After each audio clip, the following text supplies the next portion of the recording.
Assalamualaikum warahmatullahi wabarakatuh. Selamat datang kembali di podcast Biro SDM Polda Aceh bersama saya Norma Yunita. Salam presisi. Sobat Polri dimanapun Anda berada, pada kesempatan hari ini podcast Biro SDM Polda Aceh merasa sangat excited sekali nih. Mengapa? Karena kita kedatangan bintang tamu yang sangat istimewa. Beliau merupakan putra daerah Aceh yang menduduki jabatan strategis di jajaran Polda Aceh, yaitu jabatan Kapolresta Banda Aceh. Siapakah beliau? Tidak lain dan tidak bukan Bapak Kombes Pol Fahmi Irwan Ramli, SH, SIK, MSI. Langsung saja kita sapa beliau. Assalamualaikum Bapak. Waalaikumsalam warahmatullahi wabarakatuh. Masya Allah. Apa kabar Bapak? Alhamdulillah sehat. Alhamdulillah sehat ya Pak ya. Terima kasih Pak Fahmi sudah berkenan untuk menghadiri undangan dari podcast Presiden Polda Aceh. Sementara kami tahu nih Pak Fahmi selalu dalam keadaan sibuk ya Pak ya dengan tupoksi Polresta Banda Aceh kepada masyarakat. Iya. Yes, luar biasa. Oke, Pak Fahmi langsung saja nih. Saya yakin mayoritas masyarakat Aceh ini sudah mengenal Bapak. Namun tentu mereka belum mengetahui juga secara detail. Nah, berdasarkan data Wikipedia yang saya terima bahwa Bapak ini lahir di Bogor ternyata ya Pak ya? Iya, betul, lahir di di Bogor. Namun tak terbantahkan bahwa Bapak merupakan putra daerah asli Aceh. Nah, boleh diceritakan sedikit nih Pak, biar netizen nggak penasaran. Bapak asli Aceh, tepatnya daerah mana nih Pak? Iya. Jadi betul kalau saya itu lahirnya di Bogor. Karena memang almarhum bapak saya juga seorang polisi. Sehingga kami mengikuti di mana tugas almarhum bapak kami. Ketika beliau bertugas di Bogor, kami lahir di Bogor. Tapi asli kami asli dari Aceh. Untuk kampungnya di Indrapuri di Aceh Besar. Demikian juga istri saya dari Lubuk Sukun di Kecamatan Ingin Jaya. Ingin Jaya, berarti sama-sama Aceh Besar ya Pak? Sama-sama Aceh Besar, betul. Wow, ternyata tak terbantahkan ya, sudah clear bahwa Pak Fahmi ternyata putra khususnya di Indrapuri ya Pak. Desa apa ya Pak? Itu di sebelah Masjid Tuha. Masjid Tuha. Jadi di Pekan itu, persis di Masjid Tuha itu. Di situ ada juga kuburan dari keluarga besar almarhum bapak saya, termasuk bapak saya dikubur di sana. Oke, baik Bapak. Boleh diceritakan sedikit nih Pak perjalanan karir Bapak. Bapak kan lulusan Akpol ya? Iya, betul. Izin tahun berapa Bapak? Jadi saya lulus Akpol tahun 1998. 98. Iya. Nah, boleh diceritakan ke kami Pak, dari lulus Akpol tuh Bapak perjalanan karirnya di mana saja Pak? Jadi saya lulus Akpol tahun 1998. Kemudian pada saat zaman kami itu ada PASIS lebih kurang 6 bulan. Kemudian tahun 99 kami ditempatkan di Polda Istimewa Yogyakarta. Ya lebih kurang selama 6 tahun di sana. Kemudian kami diberi kesempatan untuk melanjutkan studi di Perguruan Tinggi Ilmu Kepolisian lebih kurang selama 2 tahun. Kemudian dari PTIK tersebut kami ditempatkan kembali di Polda Aceh. Nah di Polda Aceh, jadi kalau di sekarang namanya Polresta, dulu namanya Poltabes Banda Aceh. Kami di sana juga pernah menjabat sebagai Kasatlantas. Kemudian tahun 2009 saya ada kesempatan melanjutkan studi di Jakarta, tepatnya di Universitas Indonesia di kajian ilmu kepolisian. Setelah kami selesai melaksanakan studi, kami ditempatkan di Kalimantan Timur. Lebih kurang 9 bulan di sana, kami kemudian dipindahkan kembali di Akademi Kepolisian di Semarang sebagai dosen di sana sekitar 2 tahun. Nah selanjutnya dari Akademi Kepolisian itu kami kembali lagi ke Polda Aceh. Di Polda Aceh lebih kurang 6 bulan kami diberikan kesempatan untuk studi Sekolah Staf dan Pimpinan Polri tingkat menengah Sespimen Polri. Setelah dari Sespimen Polri kemudian kami kembali lagi ke Aceh. Kemudian kami pernah menjabat Kapolres Banda Meriah. Dari Banda Meriah kami terus dipercayakan pindah ke Polda Metro Jaya sebagai Kabak Warpres Biro SDM Polda Metro Jaya lebih kurang 2 tahun di sana. Kemudian kami kembali lagi ke Aceh menjabat sebagai Kabid Propam Polda Aceh lebih kurang setahun. Dan alhamdulillah tanggal 5 Januari 2023 yang lalu kami dilantik oleh Bapak Kapolda menjadi Kapolresta Banda Aceh. Oke. Nah, artinya basicnya awalnya Bapak banyak di Lantas juga ya Pak ya? Iya, Di betul. bagian Lantas Betul. ya Pak. Memang polisi itu harus bisa segala fungsi ya Pak. Iya. Jadi Bapak ternyata dari Lantas juga di Propam, akhirnya menjadi Kapolresta Banda Aceh saat ini. Oke, terkait dengan yang Bapak sampaikan, Bapak tercatat di Januari ya Pak, 2023. 5 Januari. 5 Januari dilantik oleh Bapak Kapolda Aceh menjadi Kapolresta Banda Aceh. Nah, memimpin, kita sudah masuk nih ke Polresta nih. Memimpin sebuah organisasi besar tentu itu nggak mudah ya Pak. Khususnya lagi apalagi Polresta. Tentu Polresta itu kan berbeda dengan Polres-Polres yang lebih besar lah. Tantangan yang dihadapi juga cukup banyak. Nah, ketika Bapak mulai ini masuk ke kesatuan Polresta Banda Aceh, apa sih yang pertama Bapak lakukan di situ Pak? Jadi pertama yang saya lakukan adalah saya menindaklanjuti apa yang menjadi kebijakan Bapak Kapolri dengan presisi yang kemudian diterjemahkan oleh Bapak Kapolda. Salah satunya adalah memelihara keamanan dan ketertiban masyarakat. Selanjutnya awal kami menjabat sebagai Kapolresta Banda Aceh, saya berpikir yang paling penting adalah satu visi dulu antara pimpinan dan pelaksana, atau kalau bahasa anak mudanya sekarang itu sefrekuensi dulu deh. Nah, sefrekuensi dulu. Jadi awal-awal kami menjabat sebagai Kapolresta Banda Aceh, kami memberikan arahan dan visi kami kepada seluruh anggota. Kepada seluruh anggota kami sampaikan bahwa kami selama menjadi di awal menjabat Kapolresta Banda Aceh, kami mencoba membuat tagline yang sebagai acuan untuk bekerja di Polresta Banda Aceh. Adapun tagline-nya itu adalah Poltaman. Poltaman. Iya. Apa itu Pak? Poltaman itu adalah polisi yang taat dan bermanfaat. Taat dan bermanfaat. Iya. Wow.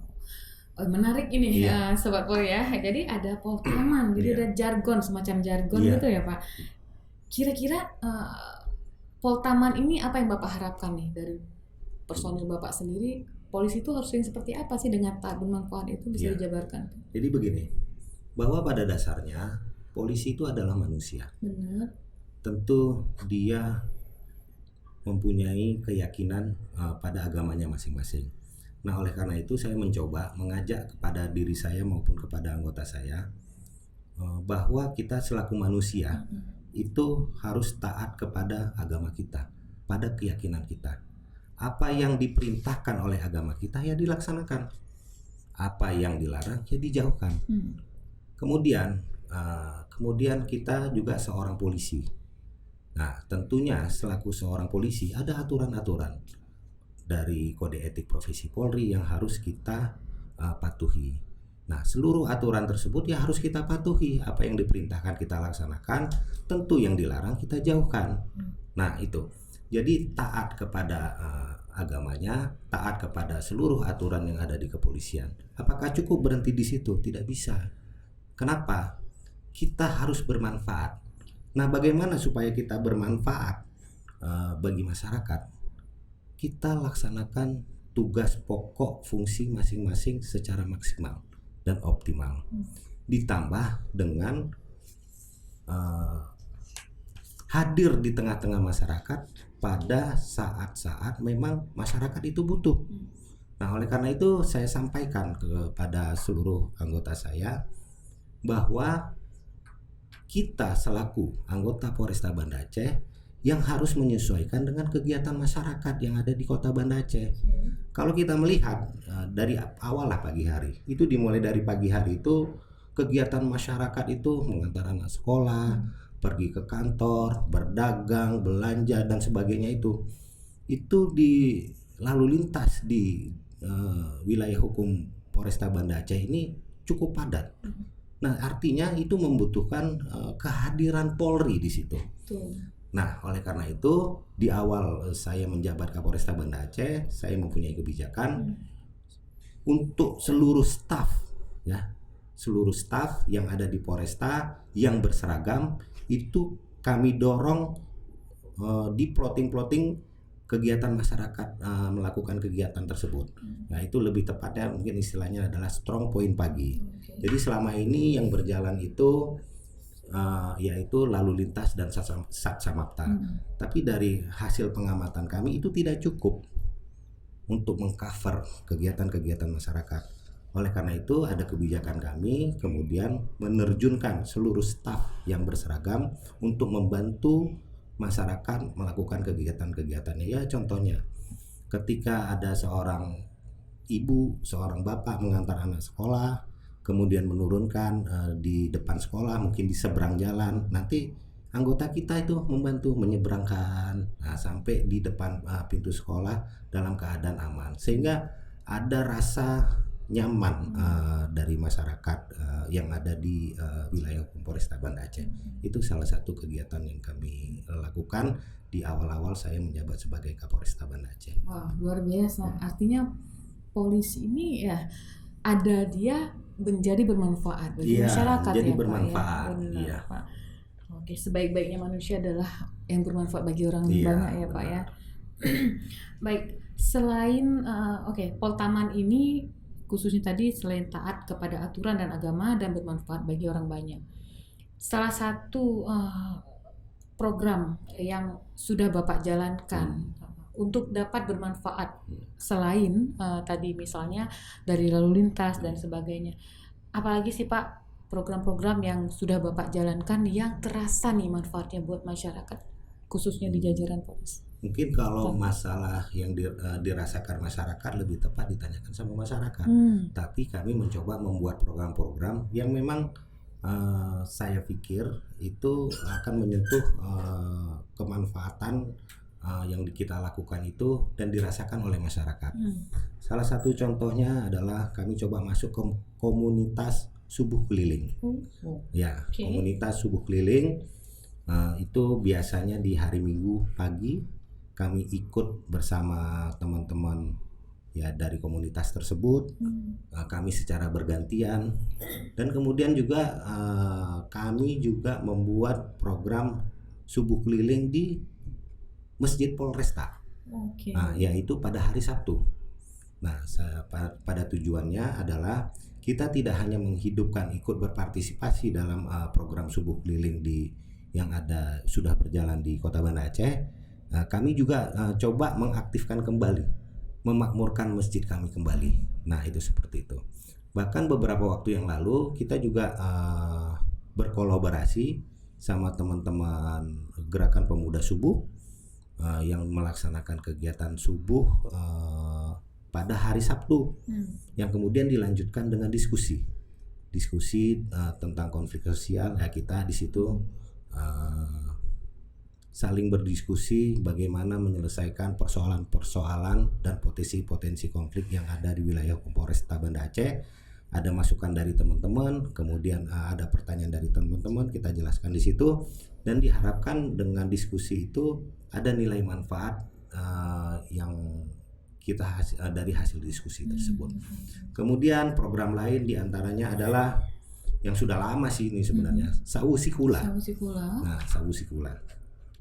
Jadi program Sawu Sikula itu saya lebih memfokuskan kepada sebagai pembina upacara di sekolah-sekolah. Bukan saya saja, saya ajak seluruh PJU, saya ajak seluruh Kapolsek untuk ikut menjadi pembina upacara di sekolah-sekolah. Dan yang sudah saya lakukan itu sudah ada 4 sekolah yang saya menjadi pembina upacaranya.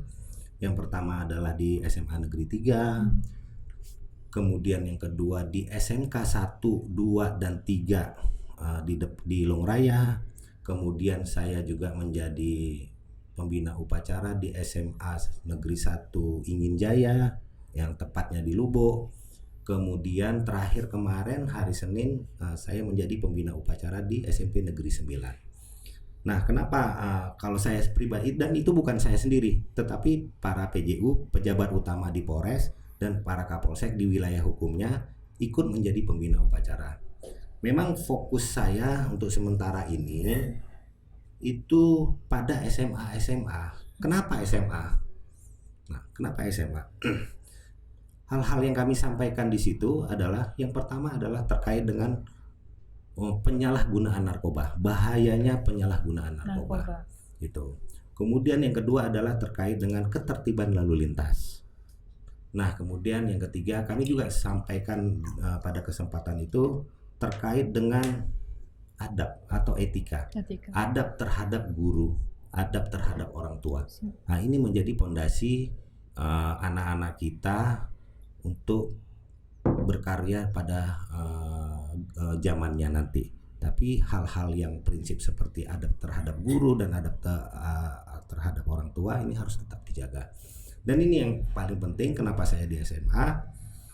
Saya juga menyampaikan terkait dengan adanya kegiatan pesta demokrasi di tahun depan, yaitu tepatnya tanggal 14 Februari 2024. Di situ ada pemilihan wakil-wakil rakyat dan pemimpin daerah maupun pemimpin bangsa.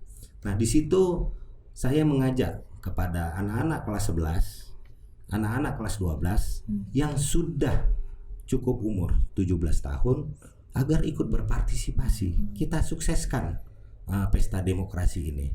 Itulah kenapa saya lebih fokus pada SMA. Sudah 3 SMA yang sudah saya menjadi pembina upacara, dan saya mengajak partisipasi khususnya anak-anak kelas 11 dan kelas 12 yang sudah nanti cukup umur 17 tahun di tahun 2024 di bulan Februari. Itu saya mengajak. Kemudian yang di SMP juga kami, karena memang ada undangan, kami bikin Jumat curhat pada saat itu di Kecamatan Kutaraja. Kemudian dari salah satu warga menyampaikan, Pak, saya ini ketua komite sekolah SMP Negeri 9. Kalau Bapak berkenan, boleh dong Bapak jadi pembina upacara di sekolah kami. Dan langsung saya iakan. Alhamdulillah dijadwalkan, makanya Senin kemarin saya menjadi pembina upacara di situ. Nah, tentunya sebagai pembina upacara di SMP tentu berbeda dengan yang ada di SMA. Kalau kami di situ ya selain dengan kami menyampaikan pesan-pesan Kaptimas tentang bahaya narkoba, tentang ketertiban lalu lintas, tetapi kami lebih menekankan kepada adab terhadap guru, adab terhadap orang tua. Satu lagi adalah kami ajak anak-anak SMP itu harus punya mimpi. Harus punya cita-cita. Nah, berawal dari mimpi, berawal dari cita-cita inilah sehingga mereka akan fokus meraih cita-citanya, sehingga ketika dalam meraih cita-citanya ada hal-hal yang itu akan mengganggu tercapainya cita-citanya, itu dia akan menghindar dari hal itu. Nah, itulah saya mengajak sama anak-anak yang di SMP Negeri 9, kita semua harus punya mimpi, kita harus semuanya punya cita-cita, sehingga kita fokus di sana.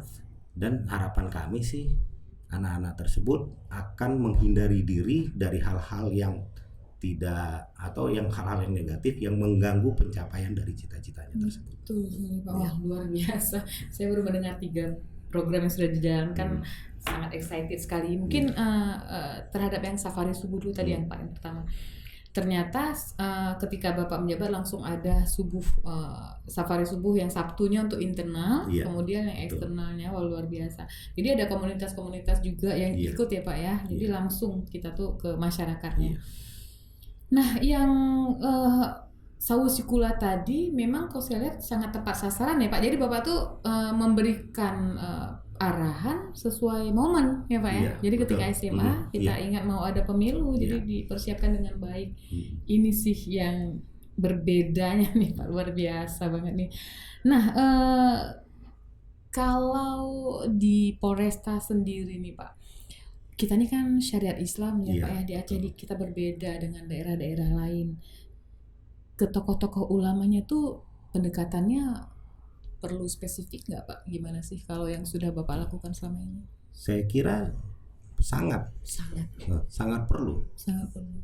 Ya, seperti tadi Bu Norma sampaikan, kita itu di Aceh ini berlaku syariat Islam.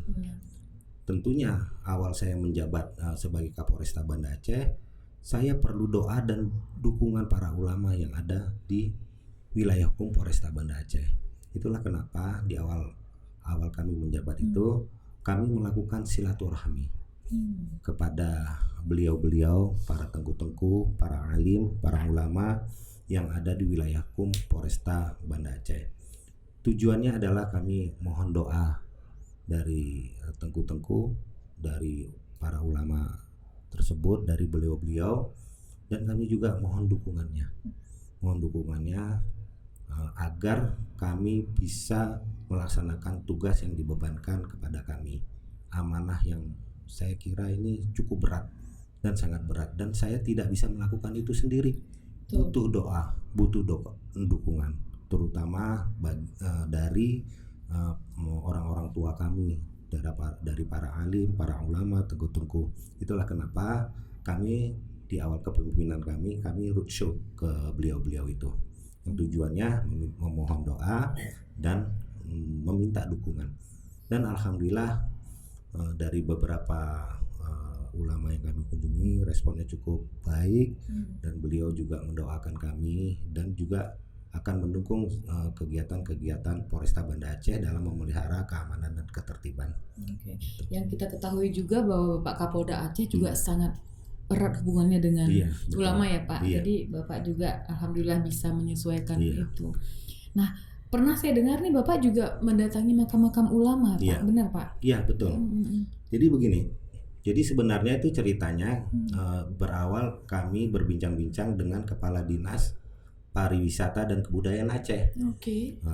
Jadi beliau Pak Al-Muniza itu menyampaikan salah satu kegiatannya adalah merevitalisasi situs-situs yang ada di Aceh, termasuk makam-makam para ulama.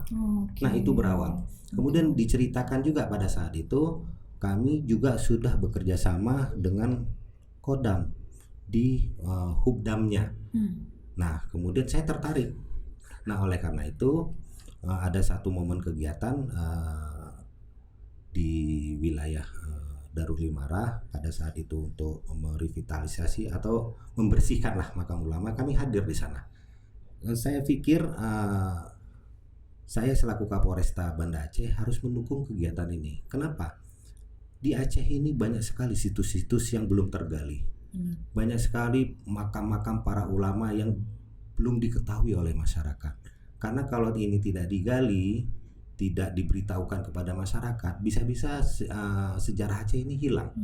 Nah, tentunya saya selaku Kapolresta Banda Aceh sangat mendukung program dari Pemprov Aceh dan dari Kodam. Nah, kami mendukung ikut berpartisipasi pada saat membersihkan makam-makam ulama, termasuk pendataan situs-situs yang ada di wilayah hukum Polresta Banda Aceh.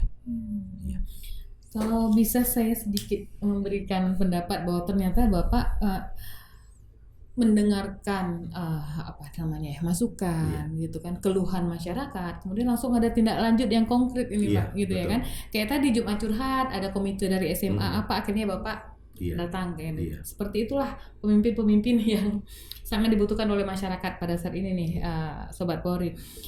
Dan Polresta Banda Aceh, izin Bapak, jumlah personil kita berapa Pak? Lebih kurang 1.200 sampai ke Polsek jajaran ya. Wow, itu tadi. Nah, jumlah personil yang 1.000. Kalau DSP-nya Pak? Kalau DSP-nya itu 1.800. 1.800. Jadi masih terpenuhi baru 65%. Tapi alhamdulillah dengan segala trik ya Pak, kiat-kiat, insya Allah semuanya target kita usahakan ya Pak. Nah, Polresta ini kan Pak membawahi 19 ya Pak, kalau nggak salah 19 polsek menjadi wilayah di hukum di Polresta Banda Aceh. Dan kita ketahui bersama nih Sobat Polri bahwa Polresta ini sangat majemuk. Jadi ada banyak agama di situ, tidak hanya Islam saja, ada rumah-rumah ibadah. Nah, kami ingin bertanya nih ke Bapak, kira-kira ada nggak action Bapak di jajaran Polresta saat Bapak menjabat yang menyentuh juga nih yang minoritas, tidak hanya yang mayoritas saja, gitu Pak, bisa dijelaskan? Ya, jadi pada saat awal saya menjabat sebagai Kapolresta Banda Aceh, kami juga dikumpulkan di Jakarta mendapat arahan dari Bapak Presiden.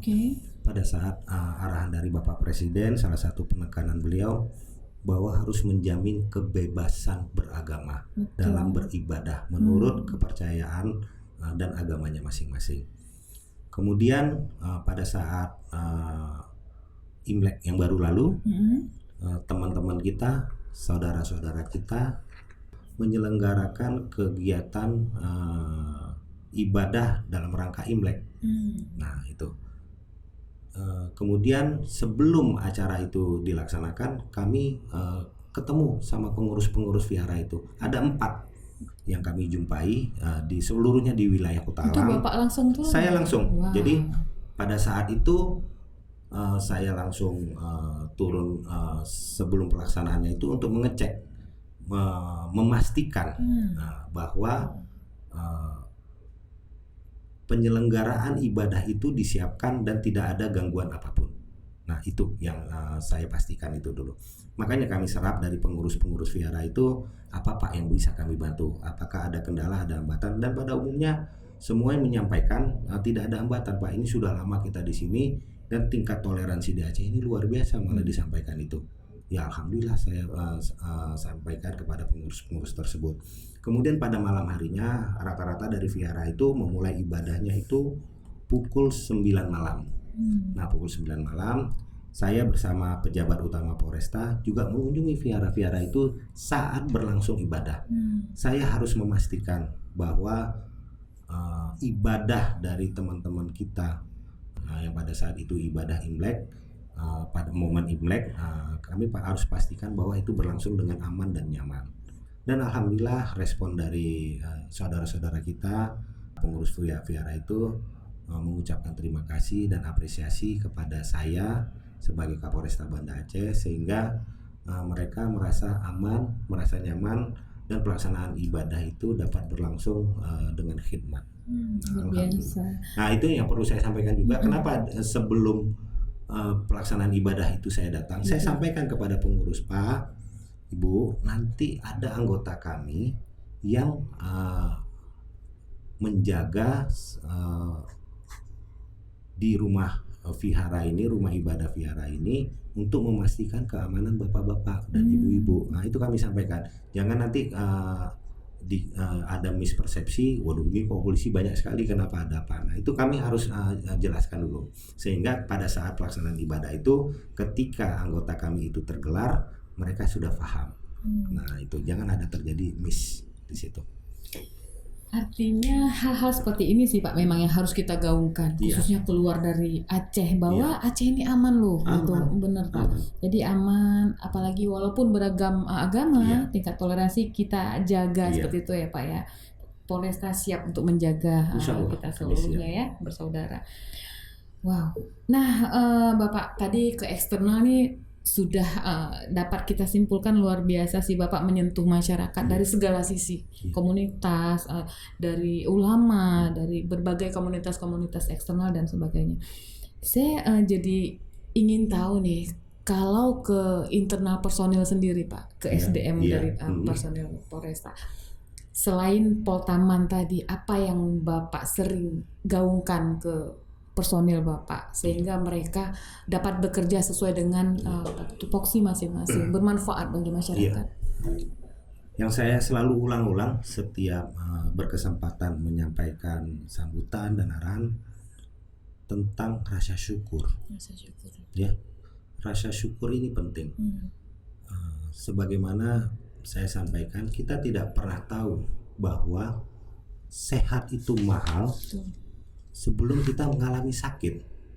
Sebagaimana halnya saya sampaikan kepada masyarakat, kita itu tidak pernah sadar bahwa rasa aman itu tuh mahal. Itulah kenapa program kami adalah memelihara keamanan dan ketertiban masyarakat. Dulu pada saat konflik, bagaimana aktivitas masyarakat terganggu di situ. Seluruh pihak tidak nyaman dengan keadaan itu. Nah, jadi hal-hal seperti itu kami selalu menyampaikan, terutama kepada anggota kami, syukuri ini. Syukuri kita berdinas di Polresta Banda Aceh. syukuri kita diberikan nikmat sehat, diberikan nikmat kuat, sehingga kita dapat melaksanakan tugas-tugas di Polresta Banda Aceh. Kemudian yang selalu saya sampaikan juga kepada teman-teman anggota, niatkan pelaksanaan tugas itu sebagai ibadah. Insya Allah tidak ada yang sia-sia yang kita lakukan. Insya Allah apa yang kita lakukan itu akan terhitung sebagai amal ibadah. Karena pemahaman saya, setiap kegiatan yang baik dan kita niatkan itu menjadi ibadah, maka itu akan menjadi ibadah.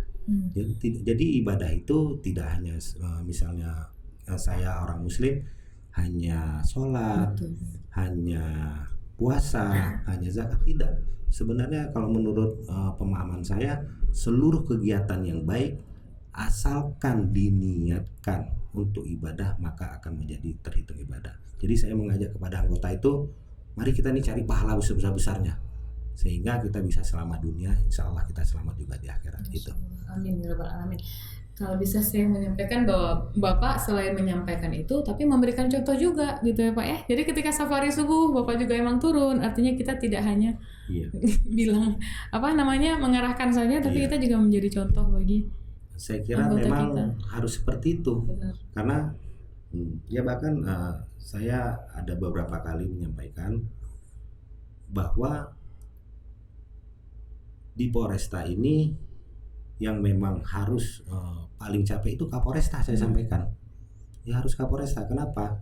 Karena menjadi tauladan. Betul. Karena menjadi contoh. Oleh karena itu saya harus memberikan contoh dan menjadi contoh bagi teman-teman anggota di seluruhnya, baik ada yang di Polresta maupun yang di Polsek.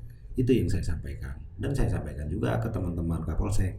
Nah, saya berharap ini juga bisa ditularkan di Polsek. Benar. Jadi yang harus paling capek di Polsek itu ya teman-teman Kapolsek. Kenapa? Karena sebagai teladan, karena sebagai contoh.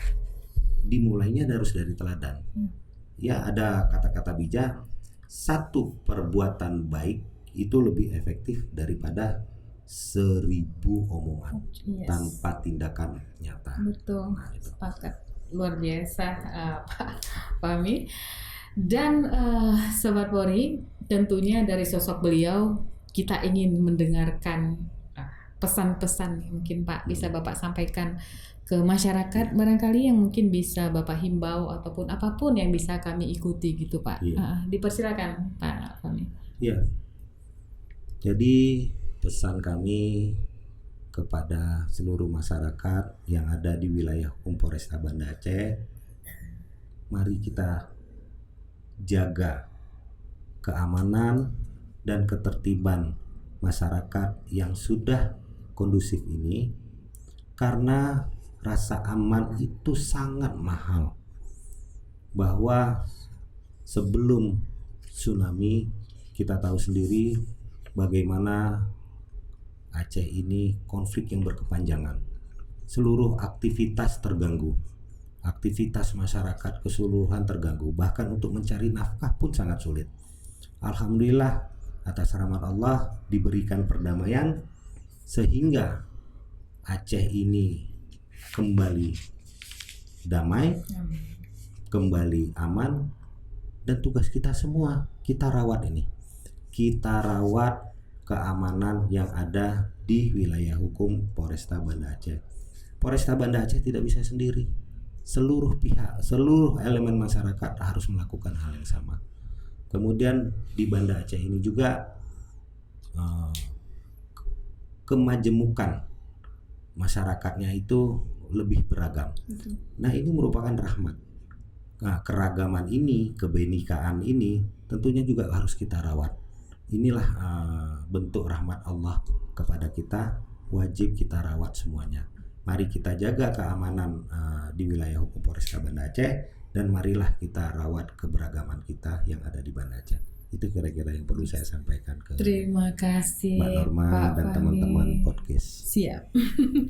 Pak Fahmi luar biasa, putra daerah Aceh yang mampu membuat berbagai perubahan-perubahan selama beliau menjabat, menanamkan bahwa kita harus membudayakan melayani, bukan dilayani, ya Pak ya. Memberikan contoh, satu tindakan lebih baik daripada 1000 ucapan.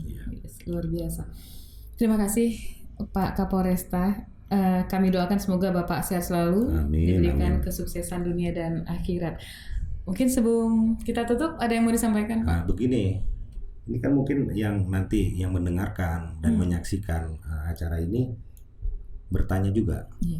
Dan bolehkah saya bertanya-tanya kepada Mbak Norma? Siap. Bapak nanya gitu. Iya. Gimana Pak? Begini, pasti yang menyaksikan acara ini kemudian melihat ini di mana sih? Tempatnya ini di mana sih? Di gedung apa sih? Mungkin Ibu Norma bisa menjelaskan. Jadi biar teman-teman tuh nggak bertanya-tanya. Jadi gantian nih Sobat Polri, saya Pak hostnya Pak Kapolresta, luar biasa. Sekarang saya jadi host. Siap. Ya. Jadi podcast Biro SDM Polda Aceh ini ada di ruang assessment center Polda Aceh Bapak. Jadi alhamdulillah sekitar berapa bulan ya Bang? 1 tahun ya, 1 tahun ya alhamdulillah. Jadi kira-kira 1 tahun kami sudah berjalan. Mengapa di ruang assessment? Karena di sini yang paling representatif. Kemudian bintang tamunya memang orang-orang yang capable, yang memiliki prestasi yang bisa menjadi inspirasi bagi orang banyak.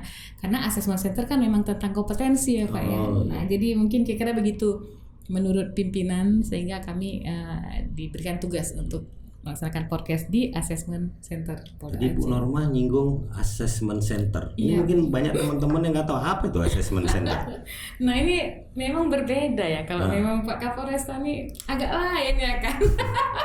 Memang orangnya ingin tahu ya Pak ya. Iya, luar biasa emang. Enggak, bukan saya aja. Karena yang melihat ini pasti bertanya-tanya. Bertanya-tanya. Baik, assessment center itu Sobat Polri adalah suatu sarana untuk kita melakukan pengukuran kompetensi Pak. Jadi para calon-calon pejabat di jajaran Polda Aceh dari jabatan Wakapolres ke bawah yang sifatnya strategis ya Pak ya. Kalau seharusnya semuanya kita asesmen, tapi karena keterbatasan dana dan anggaran yang diberikan, jadi kita melaksanakan untuk jabatan Wakapolres ke bawah. Nah, di situ kami menggali kompetensi manajerialnya gitu Pak. Jadi dari segi kepemimpinan, kerjasama, cara membangun hubungan dan sebagainya. Di sini wadahnya gitu. Apakah hanya untuk di Polda Aceh? Apa mungkin ada pengalaman di luar mengasesmen atau gimana Ibu Norma? Oke, baik. Bisa diceritakan. Alhamdulillah memang assessment center ini tidak hanya di internal saja Pak. Jadi kita dapat diberdayakan untuk instansi lainnya. Apalagi kita sudah banyak yang bersertifikasi nih Pak asesornya. Jadi sudah diakui dari lembaga sertifikasi Polri. Jadi kami melaksanakan assessment juga di luar instansi kepolisian. Contohnya kita sudah pernah di banyak Pemkab Pak. Dulu kita pernah Pemkab Aceh Utara, Langsa, Pulau Sumawe dan sebagainya, Singkil. Nah, termasuk BPS Singkil juga kita kemarin BPS dan juga Kabupaten Singkil kita lakukan asesmen. Jadi pejabat-pejabat di sana kita asesmen juga. Wah, ini luar biasa. Jadi ini Bapak alhamdulillah loh kami ditanyakan. Jadi bisa sosialisasi dan marketing juga nih Pak kita. Ya kan gantian saya yang jadi hostnya. Itu teman-teman mungkin bisa difahami. Mungkin kan banyak produk dari podcast ini yang sudah teman-teman itu saksikan. Cuman mungkin hal-hal yang seperti ini yang masih bertanya-tanya. Itulah kenapa saya bertanya-tanya sama Bu Norma, sehingga penonton dan pemirsa yang menyaksikan acara ini tidak bertanya-tanya. Sudah sedianya sudah terjawab. Iya, alhamdulillah. Terima kasih Pak Kapolresta. Baik Sobat Polri, sangat terkesan nih ya, memang luar biasa. Kami juga ikut disosialisasikan, jadi semoga ada banyak instansi luar yang menggunakan assessment center. Dan terima kasih sekali Pak atas sharingnya, sangat amat banyak yang bisa kami dapat untuk kami ikuti gitu Pak, barangkali dari seni kepemimpinan Bapak di Polresta maupun di jabatan-jabatan sebelumnya. Demikian Sobat Polri, terima kasih atas perhatiannya dari awal sampai akhir. Semoga kalian sehat selalu. Dan kami tutup dengan Bila Taufiq wal Hidayah. Assalamualaikum warahmatullahi wabarakatuh. Salam presisi.